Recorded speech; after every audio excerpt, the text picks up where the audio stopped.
Hi there, Crazy Corb again. Wanted to talk to you a little bit more about what we talked about in the last couple of videos. Let's start with Acapulco Gold.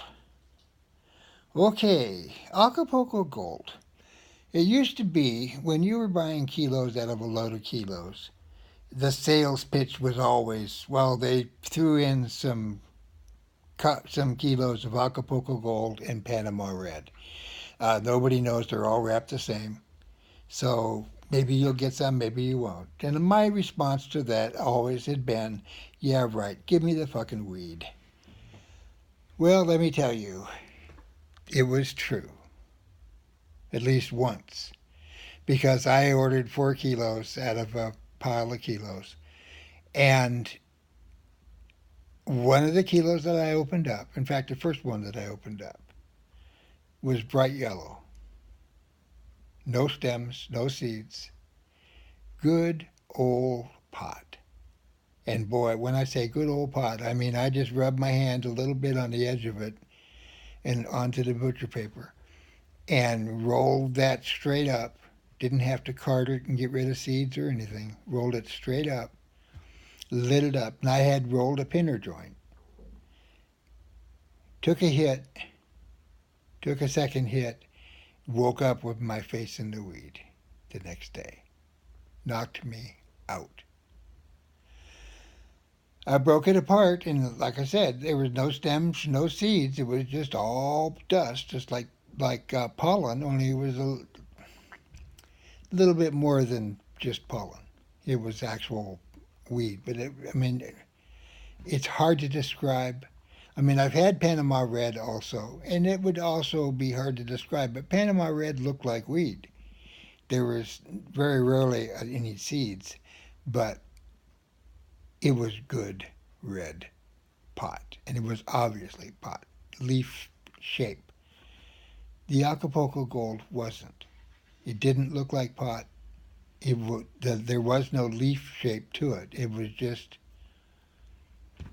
dust, gold dust, which is probably why they called it Acapulco Gold, because it came from Acapulco and it looked like gold dust. But I'm going to tell you, I dropped out of college because of it, and I had already done all my work in college. I I just had to physically be there because that was California law at the time. So I had that pot and I shared it with my friends. I tried to keep it and just smoke a little bit with them every day. But Andy and Gary and Jack, that group, really, really wanted some. And they didn't care what I sold, how I sold it. They just wanted some. So I came up with the idea of selling it by and to be honest with you, I don't remember if it was a cup, half a cup, quarter cup. I don't know. I don't remember. That was in the day of 3 and 4 finger bags in a plastic bag, and I knew that that wasn't going to happen. I still sold it for $10, if I remember right. You know, my friends might correct me. Andy, if you're listening, you probably remember that, and you might be able to remember what I sold it for. But be that as it may, it was good weed. And when you smoked it, you got really, really high. The pot that you get now, and I know California has just recently legalized their pot. Oregon's been legal for a year or so now. Um, and what a surprise. Oregon seems to be producing so much that they've driven down the price on the black market for it. And now you can buy ounces of some really strong pot for $50 compared to $300 a year ago. So the entire premise of legal pot was to drive the business out, the black market business, drive them out of the town. And lo and behold, it worked. They pretty much did drive them out of town. I know I can still buy kilos, but they aren't very much. And That's nice. I think that's fine. But when Andy and his friends and I hung out, we did. It was like having a beer, except none of us drank.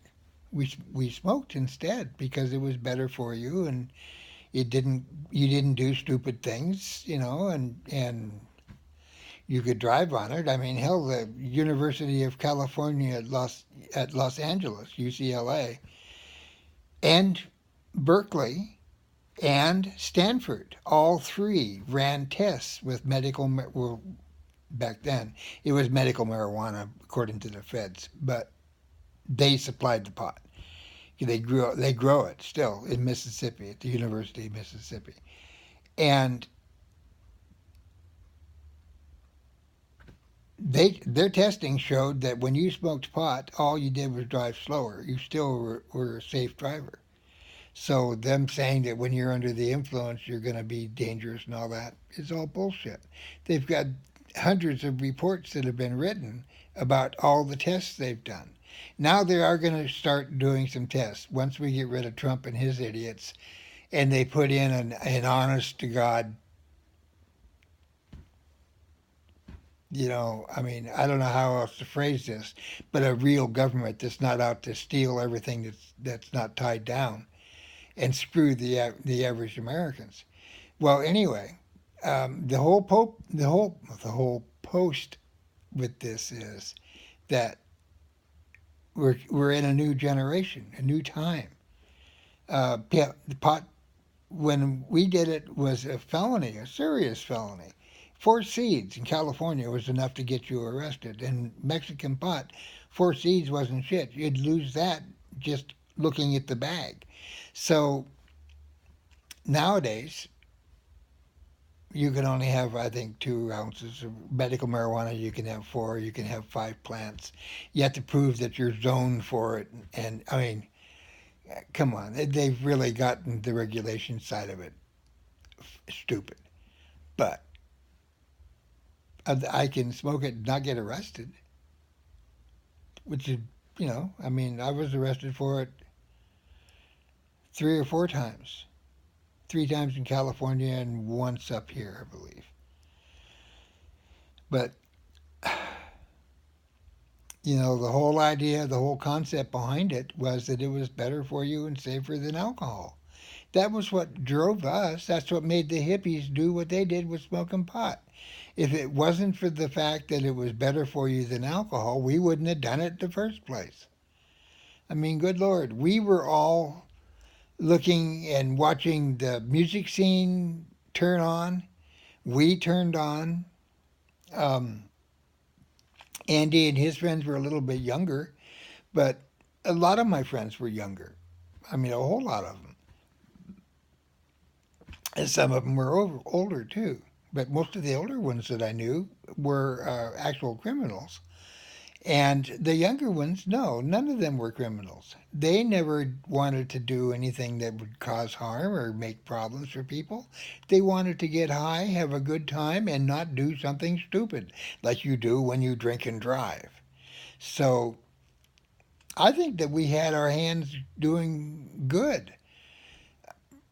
Yes, the Acapulco Gold was good. It made us really fucked up. Yes, we took LSD. Yes, we also took mescaline. Yes, we also did a little bit of PCP because we didn't know what it was. But, and we did a little bit of cocaine. We knew what it was, but it was expensive. And it was not something that you just did all the time. So we tried. We tried to do what we could. We tried to do what was right. We tried to have a good time. I'd like you to subscribe. I'm trying to get 100 subscribers, 200 if I can. Have your friends subscribe. Comment what you'd like to hear stories on. I'm going to start doing more stories on Oregon, which would be 1970, and working my way forward because I'm doing stories from my book. I'm hoping that the comments will start coming in and people will say things. My viewers are going up, my viewings are going up. I'm doing a lot of pushing of my on the different ones because I've known some interesting people and I've done some interesting things and I've done some stupid things. I'm not going to tell you that I never did anything stupid. I've done a lot of stupid things. I've been in jail a few times because of it. But I was able to overcome all that and be a private investigator for almost 30 years. Didn't make any money because I did criminal defense work. And, when somebody's in trouble and you have a way to help them, you do tend to help them and not think so much about what you got paid. Some of my PI buddies used to shoot work to me because I was just the old hippie that lived in a treehouse. And yes, I did. I lived in a treehouse for 13 years. But I also lived on a beach wooden tugboat. Built my own house. That's how I know how to do work on places. I've also done work on places. Down in California, I did rehab work for friends. If you want to get involved and help, I have a GoFundMe. The only difference is I'm not looking for a handout. I'm looking for a hand up. I'm looking for some people to give me a loan. And people can do $20, $200, $2,000.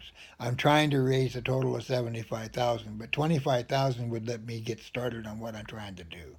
I want to buy houses and fix them up and sell them again in middle America, not on the West Coast.